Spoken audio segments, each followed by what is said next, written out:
Shoshone upholding the traditional Shoshone ceremonial beliefs and practices. His mother is Shoshone and his father was Arapaho. Since 1993, James has been the Sundance chief and ceremonial leader of the Eastern Shoshone tribe on the Wind River Reservation. Trosper holds a bachelor's degree from the University of Wyoming and has served 2 terms of the University of Wyoming Board of Trustees. He has served as director of the High Plains American Indian Research Institute at the University of Wyoming and as director of the Native American Education Research and Cultural Center. He currently serves as the tribal liaison to the president at the University of Wyoming. James.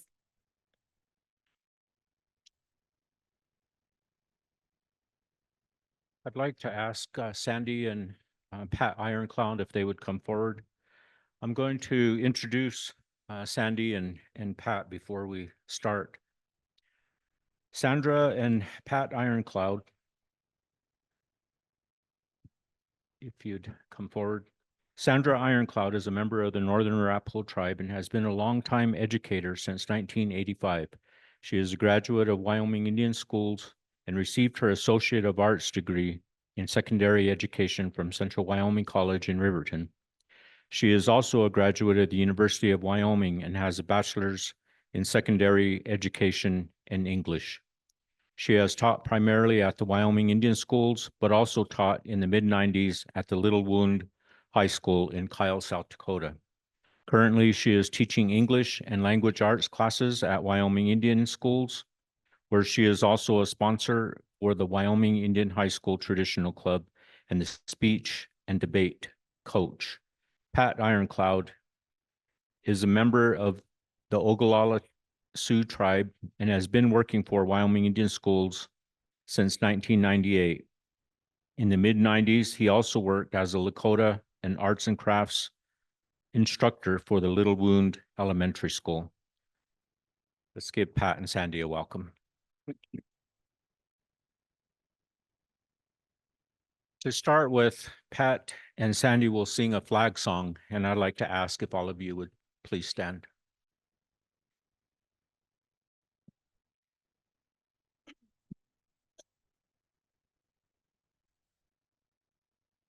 Good morning, everyone. My husband would like me to share that we are going to sing the Lakota flag song.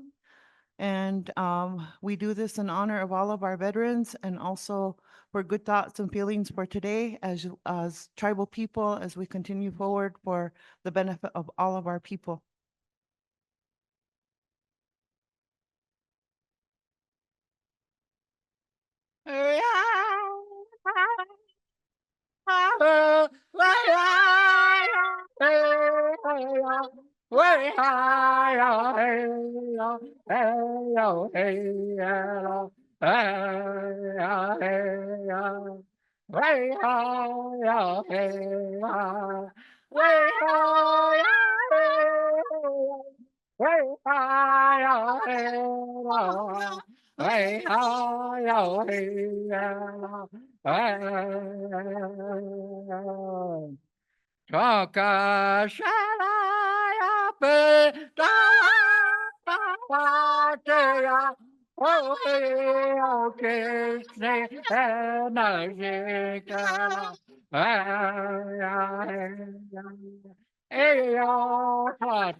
Thank you. Oh.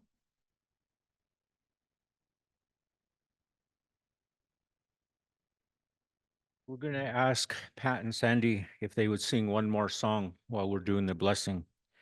But before we do that, I just want to go off script a little bit. The organizers of this event provided us each with a script, and I'm grateful for that. But I also wanted to mention real quickly how grateful I am to the University of Wyoming. When you think about when this university was established in 1886, we've come full circle to a point where we're doing good and positive things and working with the tribes. I'm especially thankful to the state, to people like Senator Affie Ellis and all the work that she's done in creating that good working relationship between the tribes and the state and the university. So I especially want to thank you, Affie, for all the good work that you do. And we, pray for you and ask that the Creator will bless you so that you can continue to do this good work. I also want to just mention and thank each of the people here at UW, the School of Energy, and all of those that help put this together. Like I said, it's like we've come full circle. When the Arapaho tribe, when it was mentioned that I'm Shoshone and Arapaho, and I would never put either tribe before the other. I'd never choose one side of my family over the other. And so I always want to acknowledge that I'm both. I was raised by my mother in Fort Washakie, but when I was in kindergarten, first grade, and second grade, my grandparents, Jimmy and Bridget Trosper, got custody of me, and so I lived with them for a while also. And when I was a little kid, I remember going to my great grandmother's house. It was my grandma Bridget's mother. Her name was Elizabeth Little Owl, and she married a Friday. And so most people knew her as Elizabeth Friday. And we'd go to her house every day and visit with her. And when this university was established in 1886, it wasn't too long before that the Sand Creek Massacre had happened. And so there were some big changes for the Arapaho tribe, especially. In 1851, they had signed a treaty. This whole southeast corner of Wyoming was a part of that treaty and belonged to the Arapaho and Cheyenne. A large part of Colorado, a small piece of Nebraska and Kansas was included in that treaty. And so things changed after the Sand Creek Massacre, and the Arapahoes were kind of homeless at the time and really were on the verge of extinction. And my great grandmother, Elizabeth, I knew her. And I remember her talking about when she was a little girl, she was about 12 years old, when it was one of the last times that the cavalry had attacked them. And when I got older, I asked my grandmother, Bridget, about that, and she retold me the story. And it was from the story, it matches up with the Bates battle, the descriptions of what had happened there. And she said that she was 12 years old and her parents had told her to get her baby brother to safety. And she said the night before she couldn't sleep. She just laid there awake the whole night. And she said early in the morning, she said before the sun came up, you could hear the hooves of the cavalry approaching and the guns. She said she got up and bullets were going through the teepee. And they stayed low, but she was able to get her brother to safety. They crawled to some caves that they were told to go to. And she said she got there, and when she looked back, the teepees were burning. And she said they knew all of their winter supplies had burned. And so, that was a person that I knew that had experienced that. And we think about this time that has gone by and where we're at today, and with the university, the good work that the university is doing, and the good work that the state and the tribes are doing together. And I'm grateful to see that. I'm grateful that we have a governor who's willing to work with the tribes and people like some of our legislators that are willing to reach out to the tribes and work with them. And so as I do this blessing, I want to ask Pat and Sandy to sing this song, and just ask each of you to stand up and to hold your hands out. And this good blessing will come to you through this sacred cedar that we have and through this sacred song. And I just want to thank each and every one of you for being a part of this and being a part of what's happening today and in turning things around where tribes and the state and the university are working together. Thank you.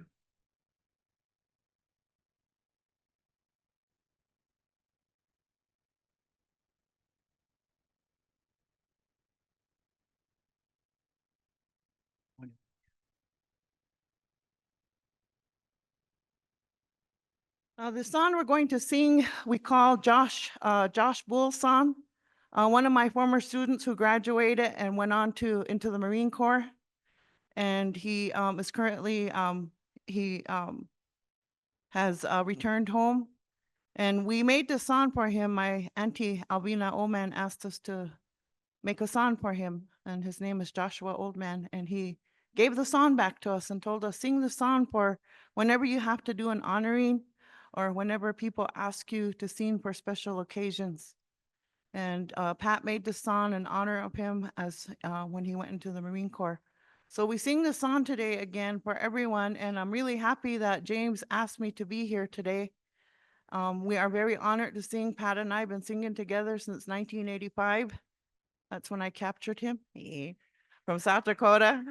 A little bit of humor there. And we were kind of scared with that sound system acting as such. I told him, I said, there always has to be that Indian humor when we start again, when we start any kind of events. But I'm very glad they asked us to be part of this because, across Indian country, we start a lot of our events with our flag song.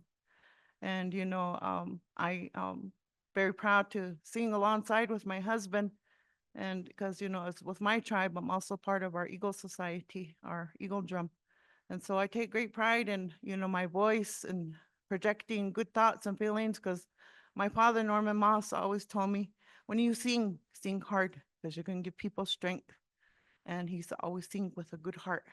And so that's what I do. And I'm very glad to see some of our tribal leaders here, some of our directors of our tribal programs, and a lot of Native people. Last night eating at Perkins, we seen some Native people and we greeted one another, with smiling and stuff. And I'm just happy to see everyone here. So we sing this song for all of you too as well.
We are totally going rogue, way off script here.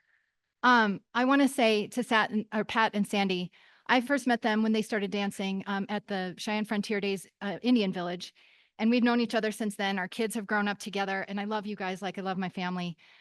We've been working as a Cheyenne Frontier Days Foundation board to build a new dance arbor for Pat and Sandy and their group. And I was waiting to do this, but I thought today might be the right day to do it. My sister, I took up quilting after my mom died in 2019. And my sister found this beautiful fabric. And when I saw it, it reminded me of the Iron Clouds because it's got beautiful native dancers on there, these beautiful girls in their shawls. And then it's yellow and red, which if you've ever seen Pat perform, his regalia is yellow and red. So when I saw this, it came together really well. All the ladies at the quilt shop loved it. And so I just wanted to give this as a thank you to you, and your friendship has meant so much. And just having you here today has been a lot to me. So thank you.